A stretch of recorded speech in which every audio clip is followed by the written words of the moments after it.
একটি ফোন কলই বদলে দিয়েছিল ভারতের সাবেক প্রধানমন্ত্রী ডক্টর মনমোহন সিংয়ের জীবন। 1991 সালের কথা।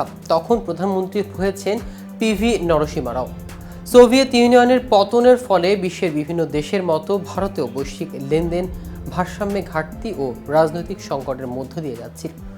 ওই সময় প্রধানমন্ত্রীর মুখ্য সচিব পিসি আলেকজান্ডারের অপ্রত্যাশিত ফোন পেলেন Manmohan Singh.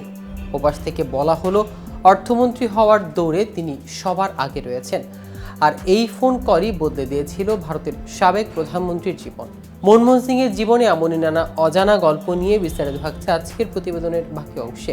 KTV news 24 channel থেকে আপনাদের সাথে আছি আমি মাহমুদুর রহমান সিয়াম।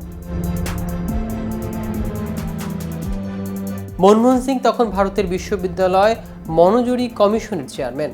নেদারল্যান্ডসের একটি সম্মেলন শেষে দেশে ফিরেই ওই ফোন কল পেয়েছিলেন তিনি। এরপর ঘুরে যায় তার জীবনের চাকা, হন ভারতের অর্থনীতিবিদ। আলেকজান্ডার রসিকতা করে মনমোহনকে বলেছিলেন, অর্থমন্ত্রী হওয়ার পর যদি সবকিছু ঠিকঠাক হয় আমরা সবাই এর কৃতিত্ব নেব, আর যদি ঠিকঠাক কাজ না হয় তবে আমাকে বরখাস্ত করা হবে। স্ট্রিক্টলি পার্সোনাল মনমোহন অ্যান্ড গুলশরণ বই থেকে জানা যায় এই তথ্য। বইটির লেখক মনমোহন সিং এর মেয়ে দাওয়া সিং। এরপর 1991 সালের 21 জুন ভারতের রাষ্ট্রপতি ভবনে অর্থমন্ত্রী হিসেবে শপথ নেন মনমোহন সিং।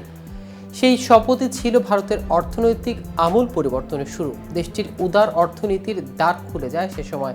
অর্থমন্ত্রী হয়ে মনমোহন সিং বেশিরভাগ শিল্পকে লাইসেন্স নিয়ন্ত্রণ থেকে মুক্ত করে, একচেটিয়া ও কঠোর বাণিজ্য আইন সংশোধন করেন নতুন ব্যবস্থা চালু।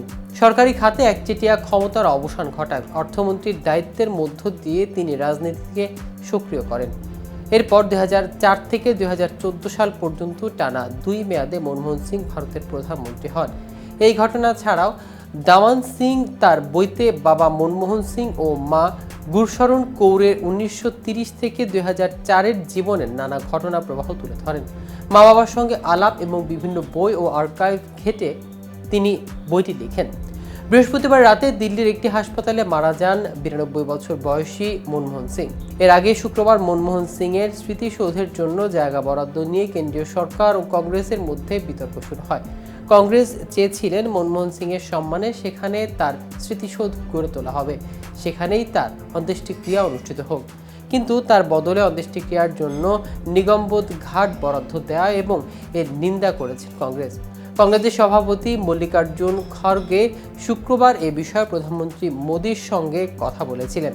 পরে এক বিবৃতিতে স্বরাষ্ট্রমন্ত্রী অমিত শাহ বলেছেন, মনমোহন সিং এর স্মৃতিসৌধের জন্য একটি জায়গা বরাদ্দ করা হবে, কিন্তু সেই প্রক্রিয়াটা কিছুটা সময় লাগবে।